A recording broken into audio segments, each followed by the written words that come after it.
So before I say this, I want to preface it with every sport takes great effort. But if your only plan is to fall onto effort to get you your successes and your wins, you're going to come up short. Skills and strategy, like you have to have those. Even the best effort with subpar skills and strategy, you're going to get your ass whipped. When a fighter comes in for a consultation, hey, show me what a practice week looks like. And there'll be 16 work units in a week. First thing we say, where are your windows of recovery?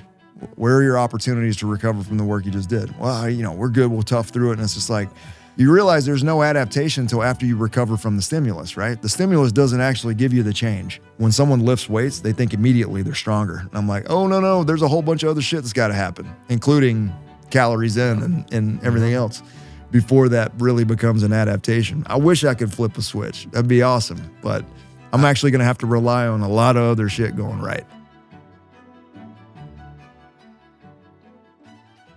There's a lot of electrolyte supplements out there, so I know you have options, but you don't need to be wasting your time and money on supplements that give delayed results. That's why Protekt Hydration is a superior electrolyte supplement. Since it's a liquid and not a powder, it's ready to work immediately. And since its electrolyte ratios match those lost in sweat, it's designed to do exactly what it's supposed to do. So stop wasting your time with powders and head over to protekt.com/truth and start supplementing like it matters. You can train hard, eat clean, and do everything right, but if your sleep sucks, you won't make a lot of progress. That's why I use Tuft Needle. Their original mattress keeps your spine aligned, your temperature controlled, and helps you recover better each night. And this Memorial Day, they're running a sale, and that's 20% off the original mattress and 40% off all bedding. It's a pretty simple formula. Better sleep equals better performance. So hit the link in the show notes and fix your sleep.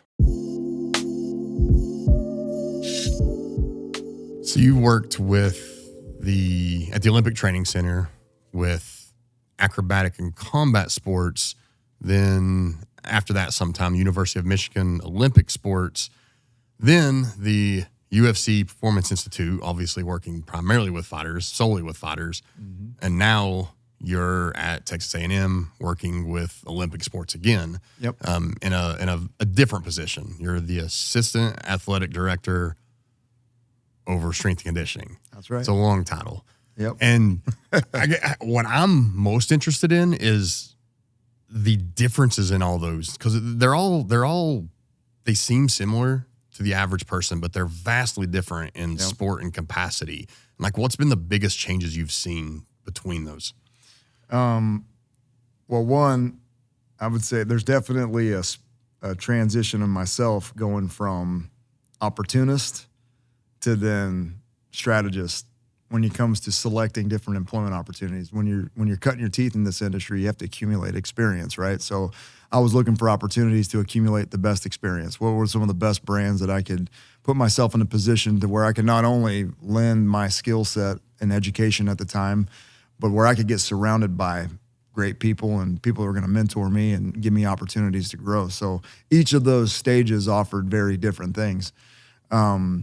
The differences were, I would say, you think of the USOC at the time, this was 2007 to 2009, very much a high-performance model that was formulating. They were still ironing out some things.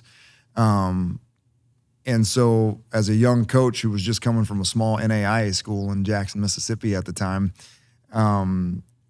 Presbyterian school, one strength coach for 450 athletes, now saying, hey, you got some experience. We like what some of your ambitions are. We're going to throw you in this high performance team. And we really want you to be a coordinator and essentially assist quite a bit, get your feet wet in a bunch of different sports that you've never even seen before. I had never been around Olympic Greco-Roman wrestling, never heard of it.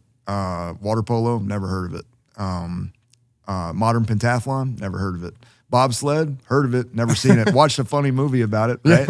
Like most people. Yeah, so for me, that was an opportunity. Like when I was in college, I had a former mentor ask me one time, he said, what's your end goal? What do you want to do? I said, I want to be a head strength coach for an NFL football team. And he goes, yeah? He goes, you like football? And I'm like, well, yeah. Played it in high school, working with the football team now at Southern Miss while I was in grad school. And he said, well, have you ever worked in the NFL? Do any internships? I'm like, no, sir. He's like, well, you know anybody that works in the NFL? Nope. He's like, you ever heard anybody talk about working? Like, nope. He goes, how do you know you like it? How do you know that's the ultimate whatever? And I was like, I don't know. I just felt like that's kind of that would be the peak. And he goes, let me offer you this. He's like, why don't you spend the next 20 years of your life accumulating as much experience as you can with as many different genres of sport as you can. Then when you feel like your toolbox is deep enough, figure out what you want to specialize in. I like that. And I've held on to that literally every stage in my career to this very minute, talking about it in this podcast right now.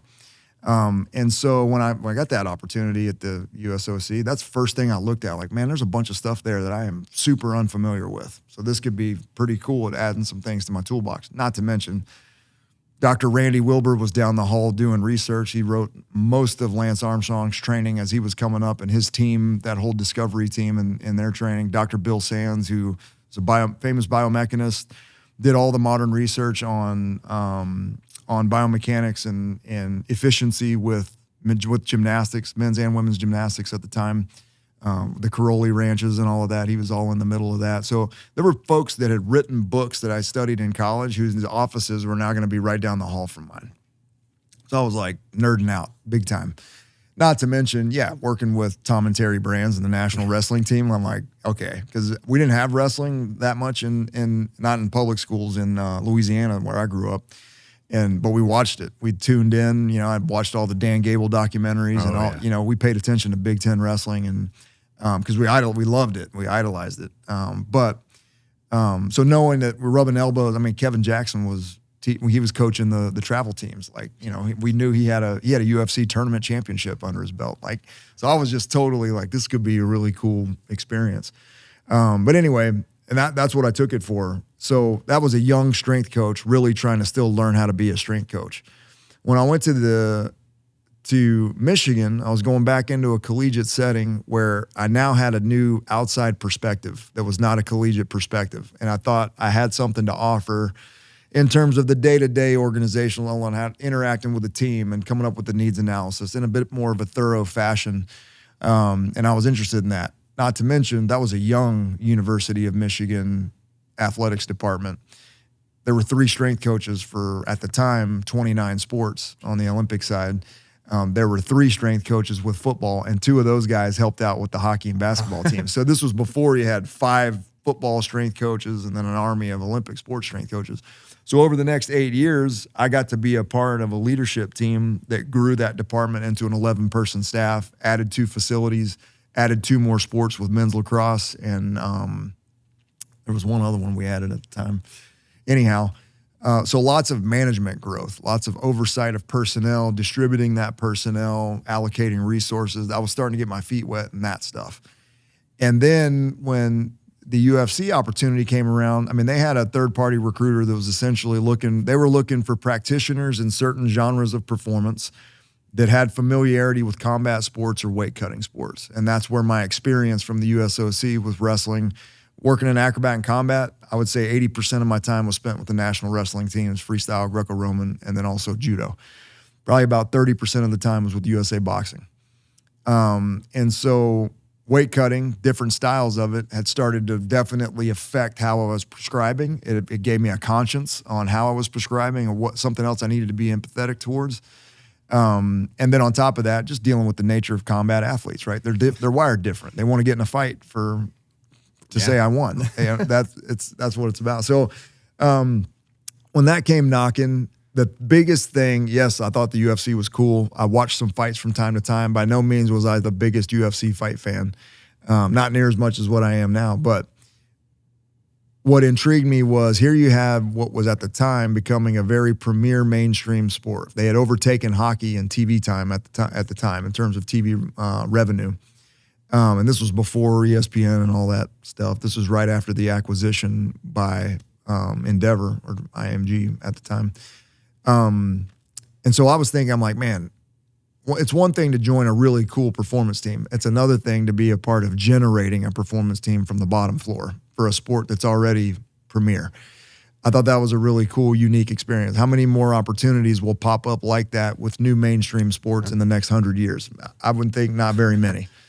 And so the ones that are at the table, they're at the table. It's kind of hard to butt your way in there, you know? So anyhow, that's what I took it as. And then on top of that, it blossomed into, getting to work and interact with some amazing athletes that do an amazing thing with a whole nother genre of different personality of coaches, some educated, some not educated, some what's the word? Competent, some not as competent, right?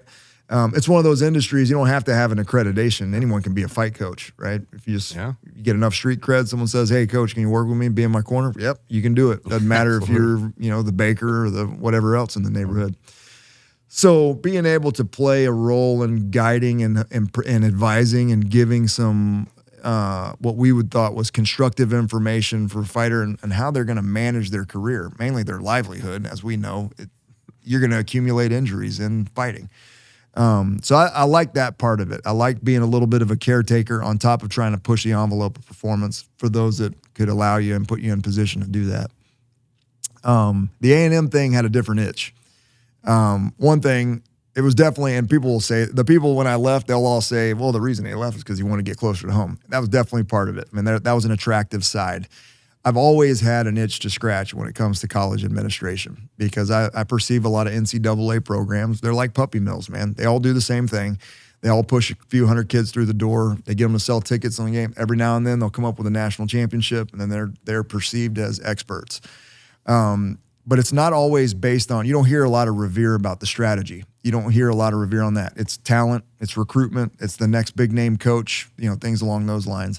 I really wanted to be in a position to where I could help exploit how strategy could help you overcome other areas of weakness, like maybe a down year in talent or a down year in personnel.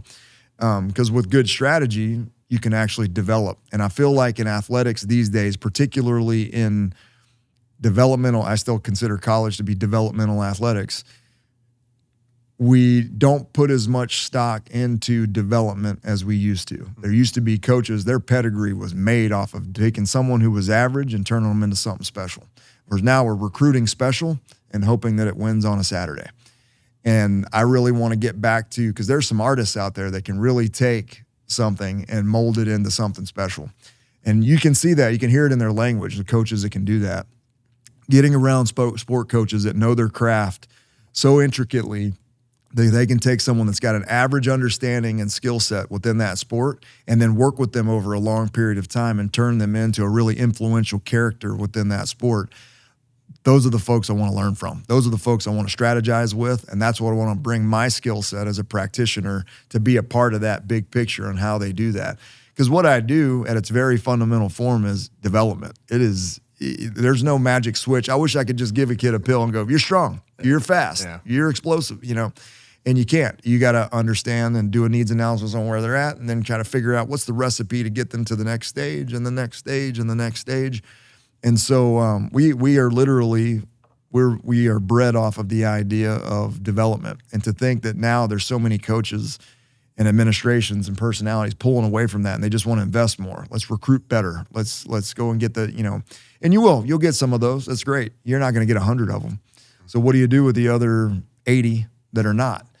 Do you just shuck it up in the air, or do you go and get folks that can strategize and put together development plans to turn them into your next blue chips? So that's what I like playing with. I spend a lot of time meeting with all of these head coaches here and their assistant coaches and their contractors that they bring in that are biomechanists and specialists and pitching and catching and whatever else, because I want to help put our people in position to be better parts of their strategy.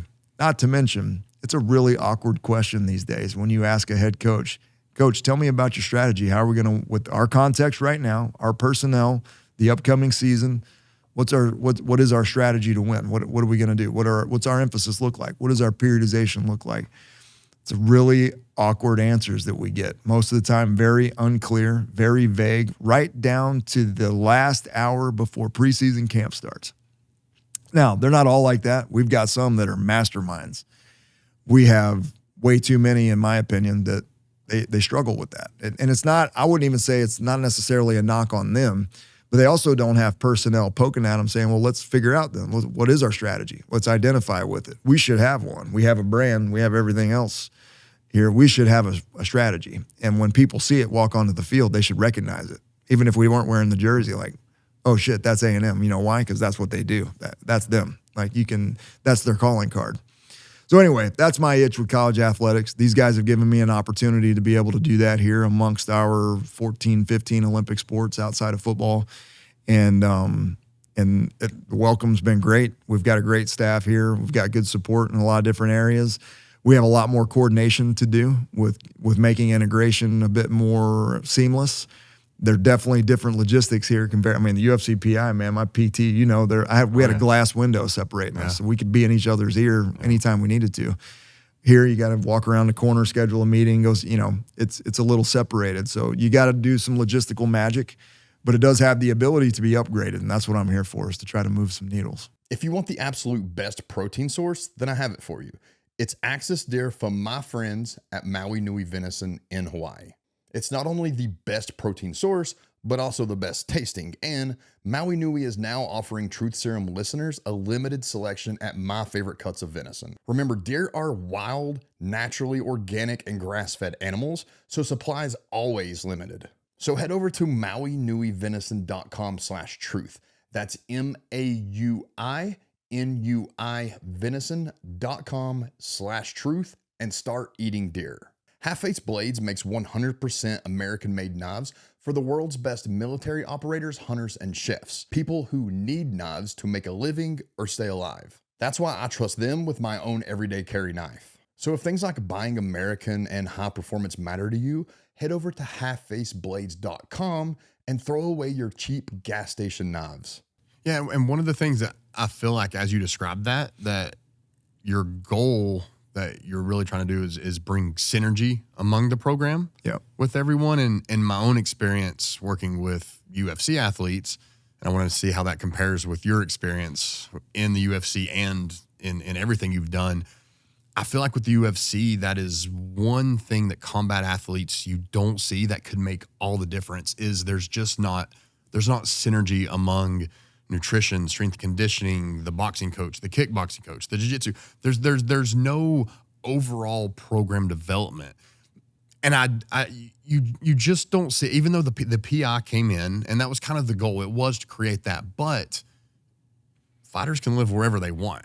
So they don't just live in Vegas, and they're not able to just take advantage of the synergy that you guys created with the PI. Mm-hmm. So I am kind of curious, like how you've seen the difference in working with a program where you can actually do that now. Like you get to control that synergy because as we know, it can be make or break. Like from the nutrition side, I can make all the recommendations in the world, but if the strength conditioning coach isn't honoring those, like I'm at their mercy essentially. Yep. And if the strength conditioning coach hasn't consulted with the head MMA coach to see what that training session was like, it can all just go south so quick. And I'm convinced that is a lot of why you see missed weight cuts and fighters getting just run ragged during camp is because there wasn't the synergy among coaches to program this camp as a team. Everyone has their own goals, and they just hope that at the end of the day, those goals all equal a win.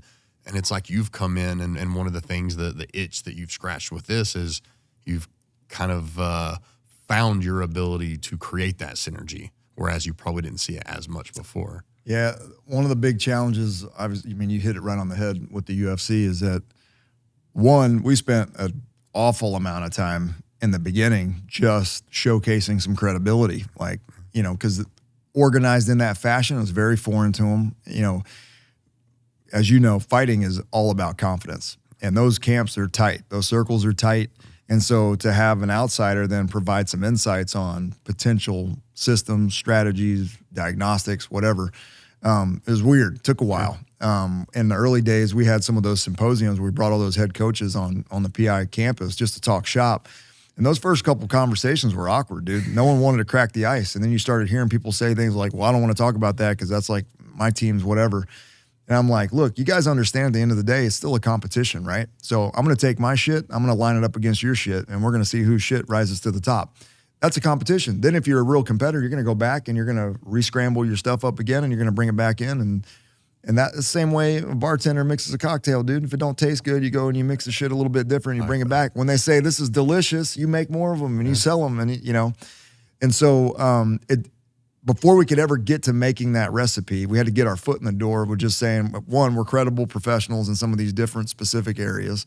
And then getting them to actually give you enough information where you could hopefully make an influence on some of their processes, not even take anything over, just be influential enough to guide. You mentioned the word like everyone contributing together so that you have a common goal. I call it caretaking as well. So you're being appropriate and responsible with the athlete's time because, as you know, the cup doesn't just keep getting bigger. We just keep filling it up with shit. So we got to make sure that whatever we're filling it up with is worth the squeeze. And so a lot of the conversation in the early days were that. And then eventually we got to where, with some very select camps, coaches, athletes, got to where we could create a little bit of an intimate relationship to where I did have a kickboxing coach on the line from time to time. I did have the head coach on the line. We had that kind of communication, but it was rare. I mean, it was a small percentage. I also think it is a sport where everyone is after credit. Yes. Everyone, if they're dying, when that fighter gives that post-fight speech, all those people are dying for one of them to just go, and I can't thank my kickboxing coach enough. He's changed my life. And they're waiting for that moment. And there's only like one of them that's going to get that, right? But they're all nipping at the bit, like waiting on it. And that to me it's a really sad thing because you've taken when we come up in our professions, we cut our teeth believing that we're going to be behind the curtain contributors that are hopefully helping them find some superior success in their skill set and keeping them safe, keeping them healthy, hopefully knowing we have the foresight to know that we want them to live a healthy lifestyle, an educated lifestyle beyond the sport that they're competing in. Because, I mean, down to the most gentle, sports are still debilitating. They take away from life. They're exhausting. They're expiring you faster than what a passive life would, right? And so that part of it, we take pride in that. Whereas when you see a population that's just like, I don't know, man, you better give me some credit. Like I was part of that win. I was part of that victory. In something that once that cage shuts, dude, ain't nobody else. That's him and him. It's up to them. And everything you did could go out the window. Out the window. As the first punch is thrown anyway. To me, it's the ultimate litmus test. You're going to find out if you were influential or not. Because if they're not doing what you done, then obviously you didn't hit the nail on the head. Or you couldn't get the organism to change. So, but anyhow. So that part, I mean, it did get a little bit frustrating. But we also had some advantages. Look, man, we're working for the most powerful brand in that sport that exists. So assets and the ability to, not everyone has access to Khabib Nurmagomedov. Not everyone has access to DC. Like, not everyone has access to a Tyler Minton. A lot of those people that are working in the fringe of that sport, they're just trying to figure it out as they go. So we were really trying to, we didn't always succeed at it, but put ourselves in a position where we could be a commonplace, which is really tough because a lot of fighters, they don't want a common place. They want an exclusive place. They want to be, somewhere where everything is super confidential and private for right reasons. So it can be a challenging space to navigate in that regard. But very resistant population with factual information. Yes. When you bring facts on this is black and white science, or this is why or why not, there is a spiritual, emotional, motivational reason on why not. Or this guru has passed this information on to me, and this is why your science is wrong, or this is why, So there is a lot of that in the sport for sure. Yeah, and you talked earlier about like developing an athlete, and there's something to be said about training age. It's not age, there's training age.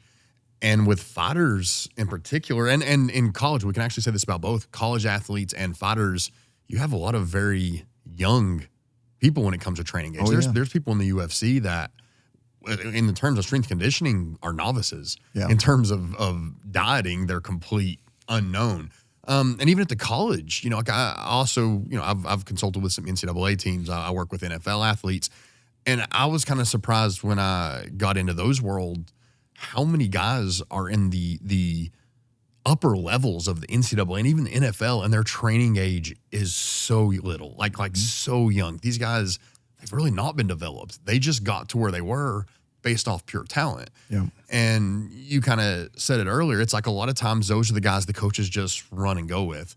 And I've always wondered how many other people could have just reached that level, but their training age was just so young. Yeah. They're just so inexperienced. And again, I know with the UFC that's a big issue I've always seen, but I've always said that, and the UFC PI was part of this, the best thing that kind of has happened to the UFC and combat athletes in the last several years is there's started to be an application of sports science.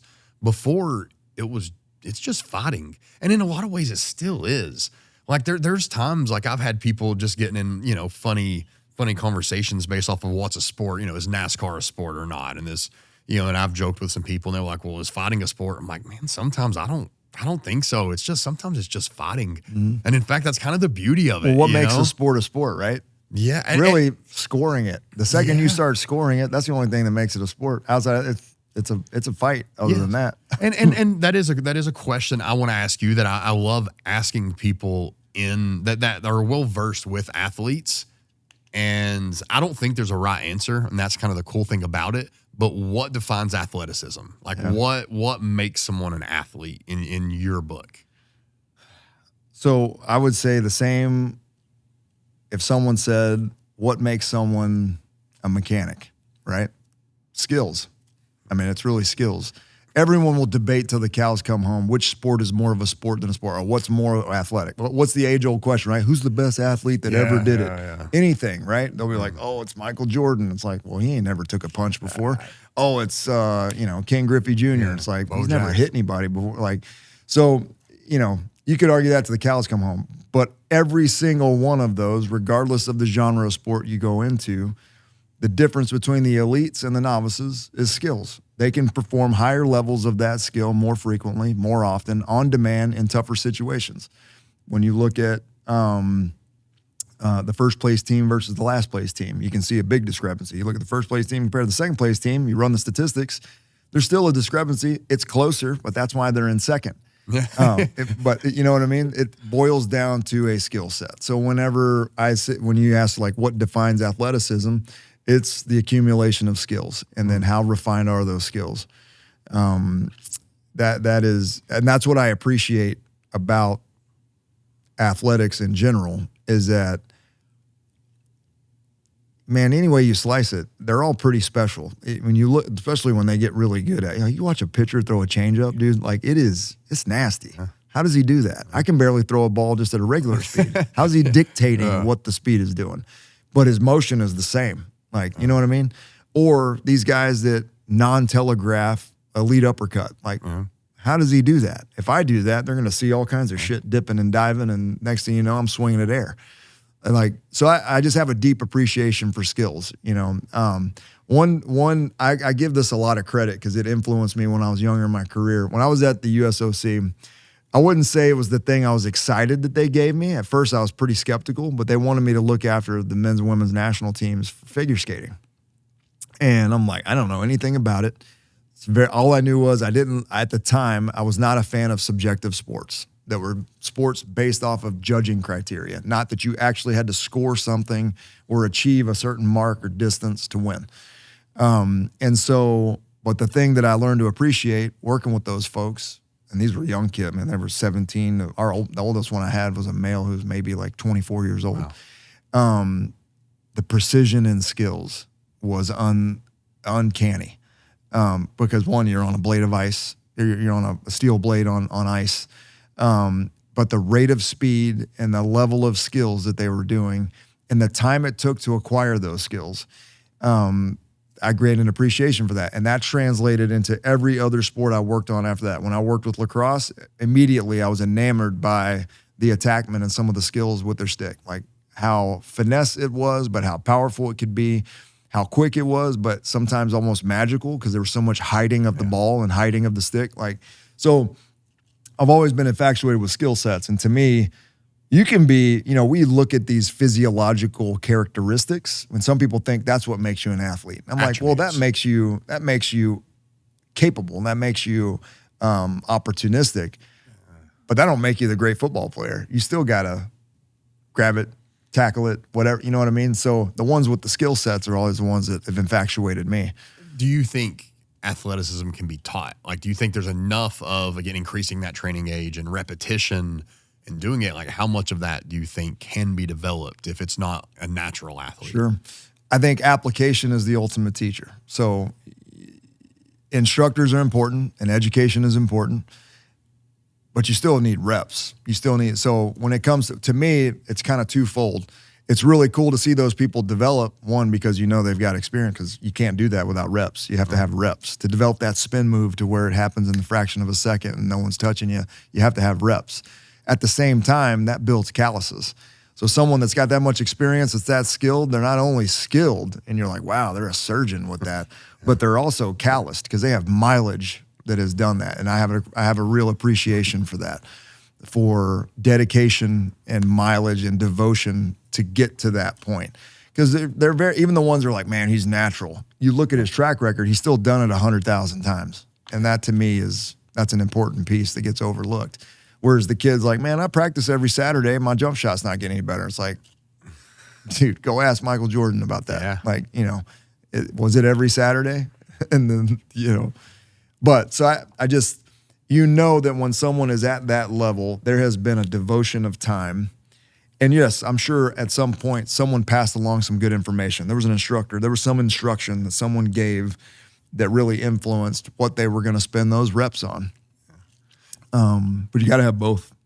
Yeah, no, I like that. And I joke, but I'm dead serious. I can say, people I've worked with, I can say I have worked with some of the best athletes in various sports, like the gold standard Hall of Famers. And my favorite claim coaching of fame is the football coach of my 6-year-old son's football team. And one of my, and this is my first year doing it, it's his first year playing, but one of the things that's so much fun about that, you can already see the kids who are the athletes. Like they're just natural movers. They move correctly. They make the decisions when they've not necessarily been taught that the defense is coming this way, there's a wider gap this way, go this way. Like they just naturally do it. Yeah. And it's really cool to see. And then you see the kids that just aren't there. They just don't have it. Yeah. But for me, the cool thing is knowing that in 10 years, when these kids are actually applying it at a competitive level to where they're looking at potential, colleges, it might be a complete 180. Like that could completely inverse. You don't know that that's how they're going to be. Mm-hmm.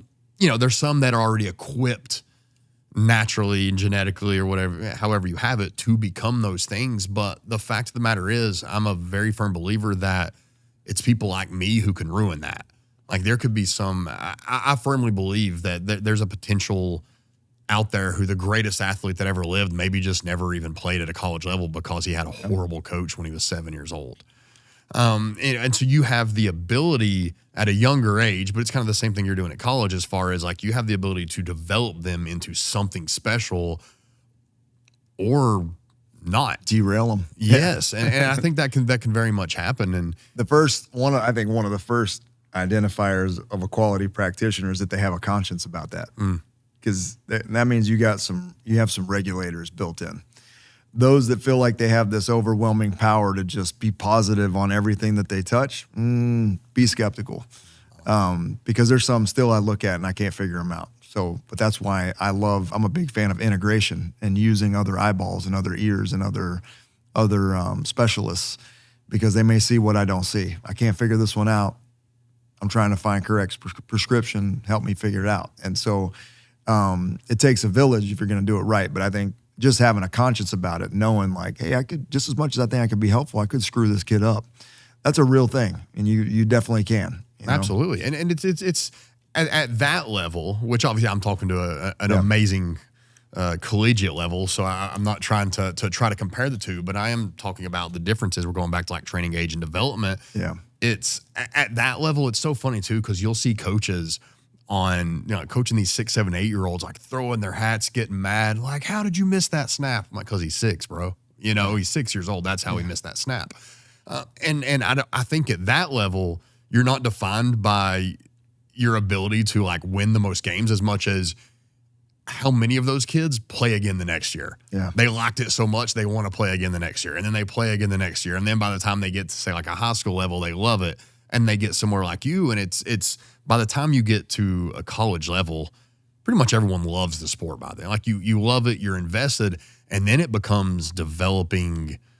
I mean, no one plays at a college level that's not good. Yeah. They're all good. You know, and at the professional level, we laugh. I know we've both seen this. Like, well, why didn't he do this? He sucks. I'm like, there's no one at the professional level that sucks. Yeah. Like there's not. No. There's ones who maybe not are maybe not as good, but no one sucks at that level. So I think it's cool that you talk so much about development with that, because it's constant development. Even at the professional level, and some of the NFL guys I work with, it's cool because they're veterans of the sport, but they're still looking at everything they can to make them just a little bit better. Like hiring someone like me.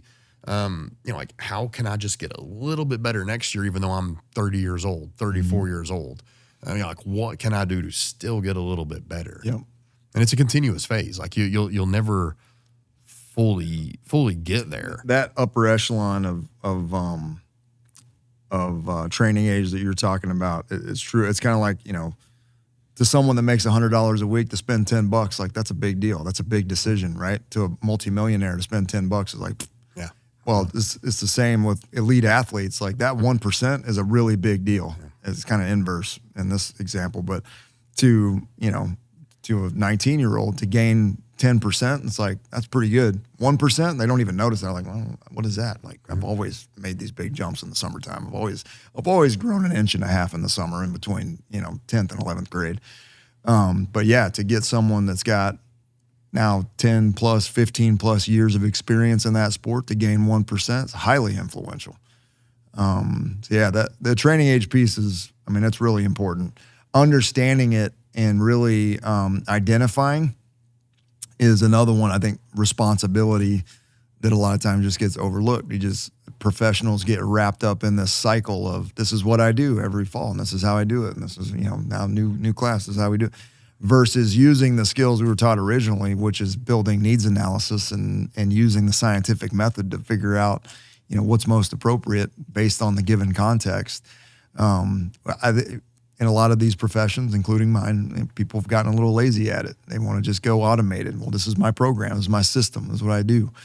I've always struggled with that too. Systems for strength and conditioning, I've struggled with. I've studied systems and I understand systems. I use portions of systems because ultimately I get paid to do a needs analysis and then understand, okay, what's appropriate to put together for this person versus following a premeditated 16-week progression of something that may not be relevant after the first 4 weeks, but we get a lot of that.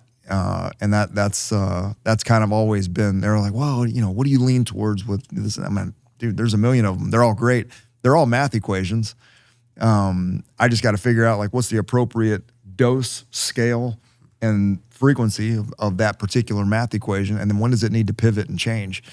It's multifactorial. So I've always had a hard time with, like, married or devoted to a system to implement with a particular person or group of people for a long period of time versus something that I think needs to be custom based on context and other information coming from the dietitian or from the sports scientist or the head coach or whoever. And you mentioned earlier how all sports break down athletes to an extent. And the fact is, we're not made to perform. Like it's not, like, that is not a basic function of human survival. Survival is all that we're for. That's really all it's supposed to spread, reproduce, and keep going. Like performance is not a thing we're supposed to do necessarily. So it really is working around the body's inherent systems to survive.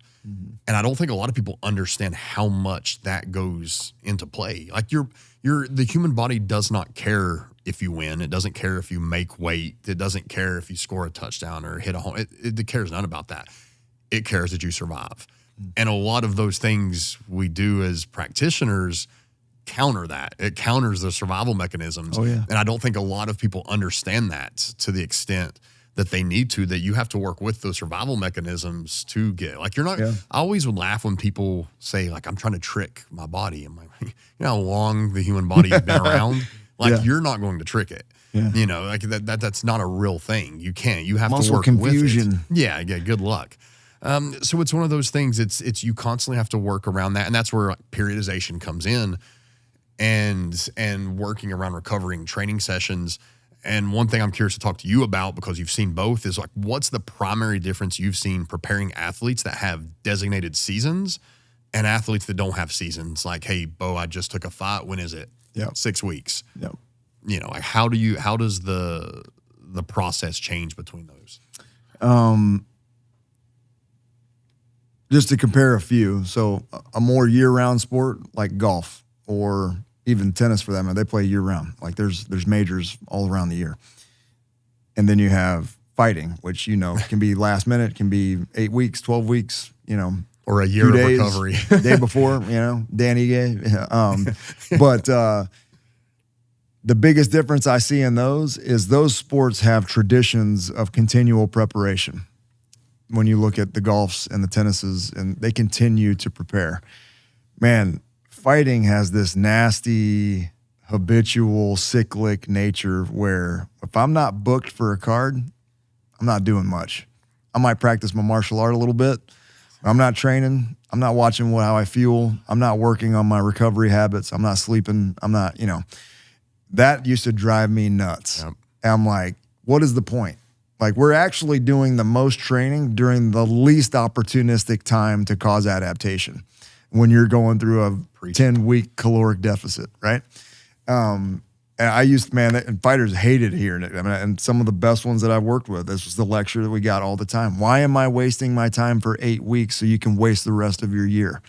Like, it makes zero sense to me. Go spend your time doing something else. Go play video games. It's about as effective as what we're doing right now. And so that part was always a trouble for me. It bothered me. Whereas these other sports, like we've had, A&M pumps out some tremendous professional golfers from here, year in and year out. Both of the men's and women's programs are top 5 every year. It's a year-round sport. They always play. They play all through the summer. They play through winter break. They play during their season. They have a fall season. They have tournaments. They play individual. They play unattached. They're always competing. And when they do have a break, they're at the range, or they're on a treadmill, or they're on the putting green, or they're at a simulator, or they're getting a biomechanical breakdown with a specialist. They're doing something. There's not like this, oh, I'm not booked for a tournament right now, so I'm not going to play golf. I'm not going to do anything. Same with tennis. Like, tennis is one of the most brutal glycolytic sports that exists. I mean, it is, hey, how much lactate can you accumulate, and then can you be real precise with this ball and racket? Like, it's nuts. Not to mention, they cover more mileage than a soccer player at a high intensity, upwards of 3 hours if the match decides to go that long, right? So it is brutal. They can't afford to you can't take time off, or you don't get to make any money. Like, that's just how it works in that sport. So those sports that are traditional, most of our, I guess call them traditional sports, to the modern human, that are year round, that are more annual, they are kind of have training cultures to where it's wired in there. Whereas fighting was always unique to me because they had this weird culture where it was just like, I'm not booked, I'm not doing anything. That's really weird. Like, I don't know, it doesn't make sense. The fact that no one has ever like beat that out of them from a coaching perspective, even coaches that are coaches now that were former fighters that think that that's a normal thing. It's like, that might be the worst plan for preparation that you could cook up. Yeah, I do remember, I think it was Mike Dolce was the first time I'd ever heard he talked about like 52-week fight camps. And when you first hear that, it's like, you can't train for 52 weeks like it's a fight camp. And it's like, that's not exactly, it's not what it means. It's that other word that you said earlier. Yeah. It's periodizing 52 weeks. Exactly. And that's what's missing with the fight world. It's like, hey, we're not saying that you need to diet for 52 weeks in a caloric deficit. We're just saying, like, you need to put yourself in a position where we know you're going to make weight because you're not that far off anyway, and you need to build the body's resistance to injury before, because a lot of people, I don't think, realize it. Like you said, a lot of, even some of the top fighters, I won't name names, but some of your top fighters, it's like if they don't have a fight, they're not really doing anything. No. And then all of a sudden you're throwing all this crazy training, and you're eating a calorie deficit, which people don't realize it's literally an energy deficit. Like, we think of calories as a mechanism of weight loss, and it is. It's the mechanism of weight loss, but it's literally energy supply. What that means is if you are in a calorie deficit, an energy deficit, you are getting less energy, less calories than you need to perform the tasks you need your body to perform. And then the fighter says, I'm actually going to do more work because it's fight camp. Yes. Even though we're taking the energy away. So we're forced to take this energy away, and then we're adding all these other needs while the body is going back to those survival mechanisms. And two things that it speaks negatively about the intellect of the fight community as well is, one, when you listen to those coaches talk about strategies and picking apart opponents and really trying to affect how someone fights during that 8 weeks, during that energy deficit, the ability to cognitively even absorb that to where it's actionable is at such a small success level, but they still preach it as if it is. Whereas so much more of that information would be absorbed and weaponized if they actually periodized it outside of training camp. Yes. The other side of that is it also speaks to the lack of intellect in the fight community on understanding what sub-maximal training is. Because all they know is maximal. Fight camp's maximal, dude, all of them. I mean, they say, well, we're only sparring at 50% today. They're still smacking the shit out of each other. Like, there's no light sparring. I've even heard it. I've heard the coach say it, the athletes say it, his partners say it. Yeah, dude, light day, whatever. Next thing you know, I mean, they're brawling. I'm like, dude, there ain't nothing light about that. 51%, it goes to 100. Oh, easy. And so, but what it says a lot about their strategy and their intellect is that they really don't know how to water down those skills. And there are ways. If you watch some of the masters, there are ways to bring intensity down. There are ways to control volume. There are ways to control duration and to break duration up to where you have intermittent recovery built in, to where you have a lower dose than what they're getting in weeks of fight camp. One of the things that slapped me in the head when I first walked through the door, one of the first fighters I interacted with was Gray Maynard. And Gray's been around. He's trained with he's had access to some of what people would say are experts in the strength and conditioning field, the training, boxing, wrestling, you name it. First thing he says is like, dude, I don't do 8-week fight camps. And I go, okay. I mean, that's kind of all I've heard about, but what kind of camp do you want to do? And he's like, I can go 4 weeks and then we have to stop and we got to take a recovery week. And then I can go another 3 weeks or 4 weeks if we need to. And I said, well, what's about that? He's like, I'm older now. I just can't take 8 weeks of fight camp. I'm like, well, whoever said it just had to be 8 straight weeks? Why can't it be like 2 up, 1 down, 1 up, 2 down, half a week up? Why don't you undulate throughout the week? He was like, what the fuck are you talking about? And I was just like, dude, there's a lot of ways to skin that cat. You know, I told him, periodization, all you're really trying to do is accumulate enough work to cause a change by an end date. That's all you're trying to do. And then there's strategy to doing that so that you don't absolutely smoke the organism while you're doing it. And so if your thing every time is saying, hey, my 8-week camp is actually making me feel worse than what I started it, to me, it was probably a bad strategy. How can you expect to be at tip top, peak, whatever, not to mention confident, to go in and disassemble someone physically? That just sounded bass-ackwards to me. And that was the first week I was on that site, man. And I heard that from like 3 different fighters. Like, oh man, fight camp. I'm going to go through. It's going to be a hard 8 weeks. I'm going to be proud of it when it's done. I hope I make weight. And then I'm going to feel like shit. And I'm just like, wait a minute. You're going to feel worse at the end of camp? This doesn't make any sense to me. Like, you should feel like a sprinter, ready to fucking be as fast as you can be. And every other sport understands it. You don't see... The NFL has infinitely more money than UFC. You know, it does, and the athletes are making more money. So therefore, it's managed in a way to preserve the athletes, and that's why there's not year-round practices. There's not year-round full pad practice. Much less there's not even like year-round regular practice. And then they taper it in. There's helmet-only days. There's shoulder pad. Like, they don't full pad practice all the time because they know that you can't ask athletes to come in and perform at their best when it matters, which is the season. Yep. If you're beating them up throughout the offseason. Man, that's another sad truth about fight sports is that attrition is now expected. And so there is no mechanism of preservation. There's nothing like that where you're talking about where they're managing practice load and managing impacts.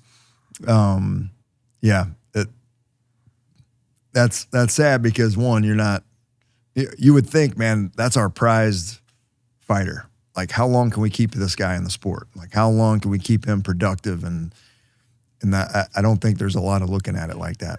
When you do get one, when you do get a Jim Miller, of course we celebrate. We're like, wow, that is incredible. Yeah. Like, how is he doing that? Still at such a high level. And But we're not trying to recreate it. No. Wish we were, but we're not trying to. No one sees it as that. Like they're not thinking what it is. It's maybe made that happen. And I can't tell you how many coaches have just honestly kind of wanted to kind of push me out of a camp in the past because I was a proponent of like, hey, we don't really need to be trying to knock each other out. These fighters don't need to be knocking each other out the week before the weight cut. Yeah. It's like if to me, it speaks negatively of your preparation if you're having to prepare at 100% that close to the competition. Like no other sport is doing this. So instead of looking at why we need to recreate an athlete, why don't we look at the world's best athletes, the athletes that have the most money going into figuring out how to make the best athlete? Why don't we look at what they're doing and then applying it to athletes, to our fight athletes? So before I say this, I want to preface it with every sport takes great effort. They all take great effort. But if your only plan is to fall onto effort to get you your successes and your wins, you're going to come up short. Mm-hmm. At some point, you have to have, as I mentioned before, skills and strategy. Like you have to have those. Even the best effort with subpar skills and strategy, you're going to get your ass whooped. Like no way around it. Especially in a sport that's got regulated weight classes and everyone's the same size basically, and everything else. But that part, and I take this beef up even with regular team sport coaches and stuff when we just need more effort. We're just not working hard enough. We're lazy. We're not and it's like, okay, you can identify some of that, but if that's your answer every time, my first thing is we have a lack of strategy here. You don't actually have enough plan, intellect, offensive weapons, defensive weapons. That is what we're missing something. Because one, you don't get to a lot of these stages without great effort. Like that gets weeded out typically before you ever get around there. But then great effort can also be misperceived sometimes when it's just someone's really highly skilled. Like, man, he works really hard. Like, actually, dude, he's a surgeon. He can actually slice through that shit with no problem. He's a hot knife, and you're over here swinging a sledgehammer. Like, it's more brunt. But anyway, that's always something to keep an eye out for, is because those are the people that I want to be around. I want to be around those people that are really trying to find that 1%, those precision specialists. Because if you can do that, you have tremendous fundamentals. And if you have tremendous fundamentals, fundamental knowledge, fundamental principles, fundamental whatever, progressions, then you can actually get to the fancy shit. You can actually get to the 1% stuff. But if your only answers are effort or time, we need to do more time, more practices. First conversations we'd have when a fighter comes in for a consultation. Hey, show me what a practice week looks like. And there'd be 16 work units in a week. 16 sessions is what that means, whether it's an S&C session, a practice, a sparring session, a grappling session, a wrestling session, a kickboxing session, a mitt session, whatever. Like 16 of them. First thing we say, where are your windows of recovery? Where are your opportunities to recover from the work you just did? Well, we're good. We'll tough through it. And it's just like, you realize there's no adaptation until after you recover from the stimulus, right? The stimulus doesn't actually give you the change. And they're just like be dumbfounded, like, what are you talking about? Like, what do you mean? And I still have that conversation with coaches now. They think when someone lifts weights, they think immediately they're stronger. And I'm like, oh, no, there's a whole bunch of other shit that's got to happen, including calories in and everything else before that really becomes an adaptation. I wish I could flip a switch. That'd be awesome. But I'm actually going to have to rely on a lot of other shit going right. Yeah, maybe by the time our kids are up there. But it's a lot of it too. I think as coaches, we rely on things that don't necessarily matter as much. And I know this with fighting, when we talk about weight classes, there's so many people fighting in a weight class like they're killing themselves to get there. And especially as you age, it gets a little harder. But sometimes I'm like, well, why do you fight at that weight class? So I've always have. And it might have been successful as that, but that doesn't mean you wouldn't be successful at another one. And you even see it in I've consulted with some NCAA football teams and you'll say, hey, we need this player to be at this weight to do better. Why? Well, they'll do better. They'll do what we need them to do. They'll make the blocks at this weight. I'm like, well, how do you know? Like, how do you specifically know that? Like, we don't know that, because being that weight says nothing about body composition. It says nothing about skill. So that's just, for instance, if we have a player that's 100 or we'll say we have we'll see 100 in anything in football. But let's say we have a player that's 265 pounds. And like, we need this player to be 250 pounds. I'm like, wow, well, they'll perform better at 250 pounds. Like, okay, well, what are the metrics, like the measurements that you're saying is better? What do you actually want to see them do? And I'll have them tell me what, to them, I need to see this, this, and this. I'm like, okay, so they're 265. You're telling me the 250 is how we get there. I'm like, what if they were 264 and then they hit all of those things? Like the weight isn't necessarily tied to the performance that you're trying to look at. Can we look at the other things? Maybe, in fact, they're just not recovering enough. Maybe it's something, and coaches don't like this, like maybe it's something you're actually not doing in that department. Maybe it has nothing to do with their actual weight. It's not always tied to that. No question. If you look in the world of research, some of the most difficult studies to have influential results are correlative studies. It is very hard to prove direct correlation. When you get into human movement, you get into dynamic athletic movements and skill, it's multifactorial. There are so many variables into what makes an outcome, right? So to say, hey, here's this one thing and it's affecting this, like weight, or like if we bench press, we're going to be able to through this, whatever. It's really hard to say. So most of the time when you're hearing that language, it's an opinion. Yep. That's what you're combating, is an opinion. And so it's, how do you educate and sway someone's opinion so that you can actually go after things that are maybe more influential? That's tough. That to me, that's also what's special about good practitioners, is they can find ways to kind of break through some of that language and some of that opinion and get down to brass tacks of like, what's actually going to make a difference? What's actually going to be influential over performance? And then I would also say, like, when you talked about, fighters, hey, why do you do that? Well, I've always done that. That's what I've always done. Scared to death of change. Scared to death. And it's like, so first thing I would say is, so what you're telling me is you're actually not hunting improvement that much. And so, because you're never going to find it walking down the same avenue you're walking down. You're going to have to branch off some other streets every now and then. And that's usually, it's like, oh, wait, well, I've never looked at it that way. I'm like, dude, I mean, we're going to have to swing a little bit different. We're going to get a different outcome. I had the first influential conversation I had like that was with Anthony Smith. When he was still cutting down to 185, and he'd even had a couple victories, but brutal cuts. I mean, he felt awful. It affected his mood. He's a big family guy. It affected how he interacted with his family. And he came down, we did a bunch of assessments, whatever, and he was getting opinions. And even, Charles and Clint at the time had a bunch of conversations around, what performance-wise it could do for him just to have more energy and a little bit more body mass. And big frame guy. We're talking about a large man. Yeah. And so I basically did a bunch of power metrics on him and stuff. And at the time, I think he was like, probably, I don't know, he's probably 218, 215, somewhere in there, And this is a guy that had been cutting down to 185. And I was like, I just asked him, I said, call me naive if I am, but what's got you so terrified about fighting light heavyweight? And he was like, well, what do you mean? I'm like, you seem to be fitting that class more. So in terms of like getting the effectiveness out of your training, I just feel like that would be more appropriate. But, I don't know what I'm talking about, whatever, kind of played it like that. And he was like, man, those guys are big. I'm like, Anthony, you're like 218 pounds or 215 pounds. Like, that's what most of them, they're around there. Not many of them are over 220. They're right around in there, And he's like, really? And he just had this thing in his head that they were like 230, 240, and that they were just, and I'm just like, no. And either way, you both have to get to 205. And it's really going to be who's got the best strategy to get back to walk around weight, more recovered whenever you get back in there. Anyway, I never thought that my little chat with him really had that much of a sway. It still took him a little bit of time to make that jump, but he eventually did, and he went on a tear at 205. It was funny because he hunted with one of my buddies in Idaho not too long ago, or they had a conversation about going hunting together. And so he said, oh, yeah, he's like, Bo Sandoval, we went on a bear hunt last year and whatever. Anthony Smith was like, really? He's like, man, good guy. He's like, I tell you what, that guy he had a really impressionable conversation with me when I was a fighter, when I was fighting at 185. And he was like, oh, tell me about it. So he told him the story. And I just remembered that because my buddy Austin told me that. And I was like, I didn't even know that he remembered that conversation.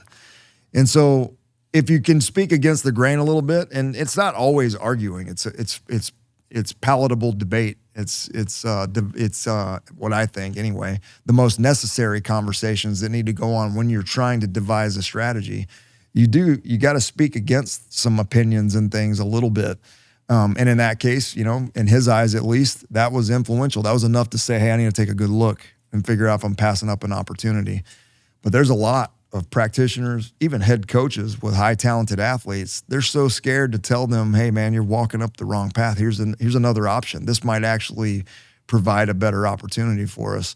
They don't do that a lot. There's a lot more catering that goes on nowadays with, oh, that's how you like to do it? All right, we'll do it that way, regardless if it wins or not, Yeah. This is not a question I would have ever asked you when you were working for the UFCPI, but now that you're not, who is, and you can say it by the metrics, because again, there's different ways to determine it, but that you can remember who was the most fit UFC fighter, if you had to name one. So when I looked at the prioritization list of what's required to fight at a high level, we knew one, you have to make weight or you can't make money. You're not eligible to fight if you don't make weight, right? Sure, they squeak the rules and some people get in, whatever. But for the fundamentally, you can't make weight, you can't make money. Then the other part of that, to me, everything I kept hearing feedback, because I used to interview a lot of fighters in the beginning. I wanted to learn as much about what was going through their head as possible. Coaches, retired fighters, and a lot of them is like, man, I have this fear of gassing out. Like I just do not, getting fatigued, getting tired, that's when I feel most vulnerable, whatever. And so I put capacity high on my priority list early on. And I adopted some of that from working with the wrestling community as well. But, and so for me, when I looked at fitness, we took a ton of metrics at the PI, as you know, but the ones that always held the most weight were capacity related. How much could you do something repeatable at a high level before your fatigue caused you to deviate in your technique? That's what we're trying to understand.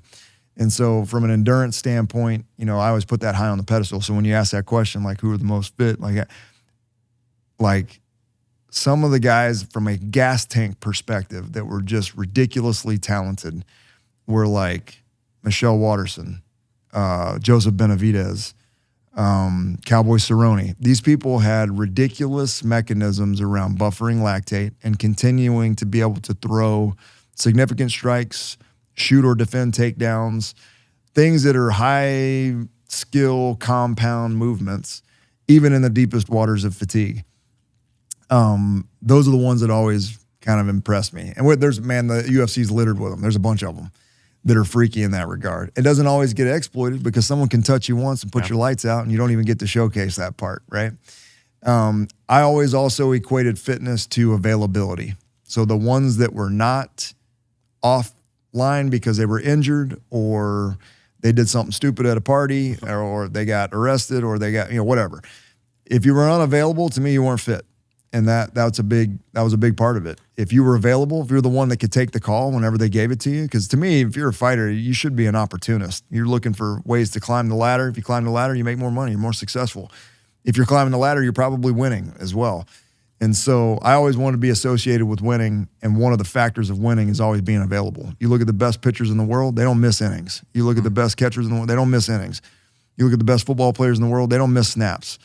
And so availability was always a big metric for me in terms of like people like describing like who are some of the best. You were the, when a guy hasn't fought in 3-4 years because of one string of injuries or whatever after another, something's wrong, something's off.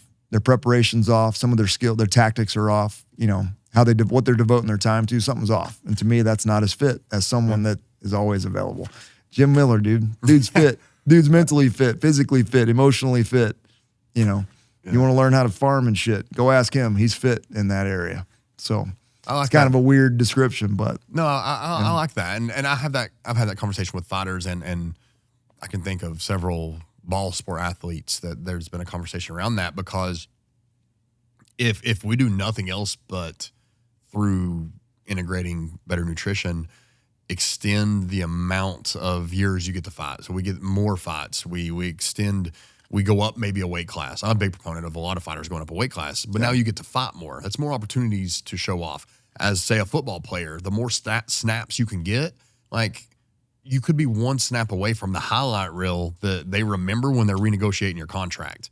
Like the next thing, Max, we'll use Max Holloway, one of my guys. It's like Max Holloway has so many moments in his career that he could be memorized by, but he'll now probably always be memorialized by the Justin Gaethje knockout. Just doing that. And it's like there's little moments, like very little moments that you have to be available for those moments to happen. Yeah. And those little moments can define you for the rest of your career. And that's financially, that's as far as success goes. Like those are the things that matter. And the more time you spend out there, just law of statistics, it's like the more likely you are to have those moments. Yep, definitely. Okay. And so the last question I have for you. So if you could go back, and let's just pretend as if you could go back and talk to, say, like a teenage Bo, like talk to that, like what would you say, like up until this point, the thing you wish you would have known earlier in your career that maybe you learned later? What would that be that you wished you would have been able to pick up on earlier that would have helped you, say, like maybe skip to where you are now? I definitely would have spent more time. So I obviously I wanted to be a strength coach. I knew that early on. I spent a lot of time talking to personalities in that world around strength training. And now, somewhat naive because I didn't know necessarily that I wanted to work with athletes yet. I just knew I was infatuated with biology and the whole human process and physiology. But I wish I would have known enough of what I was going to do now, so I've spent more time talking to more coaches, more athletes on what does it take to be elite? What does it take to be, what makes Walter Payton? Whether someone developed it or it was natural, whatever, what makes it special? Because I just watched it and was a fan of it, but I didn't really understand it. And I think if I would have wrapped my head around coaching concepts, what people go through, what athletes go through, what real training kind of looks like, kind of like the question I told you, one of my mentors was, well, why do you want to be an NFL strength coach? You've never been around it. You don't know anyone that's worked in it. And so I wish I would have spent more time picking up the dialogue, picking up the intellect from more. And when I say coaches, I don't mean just sport coaches, anyone that instructors, because I think it's an art form. It's to teach someone a skill, to teach someone how to eat or how to perceive food or how to shop for it or disseminate quality versus low quality. Those are skills. And I wish I would have been a little bit more greedy with being around practitioners, coaches, instructors, teachers, people that are good at instruction, because that's what took me a long time to get good at. And I feel like if I would have picked up some of that earlier, I'd have been more influential earlier, maybe even gathered more opportunities to further my skills. We all have a bandwidth. We're all going to run out of time. No one's going to learn it all, but I think my goal is to see how much I can, that's always going to be part of it. So yeah, I wish I would have got a jump start on getting more of that intellect from instructors, practitioners, coaches early on, earlier than what I did. Cause that's what I'm trying to be right now as an expert practitioner, Yeah. Man, I appreciate your time because you're someone I've known for years. I don't even really know like how many years now. It's been a while. It's been, honestly, I think the first time I met you was in 2017. There was something going on with,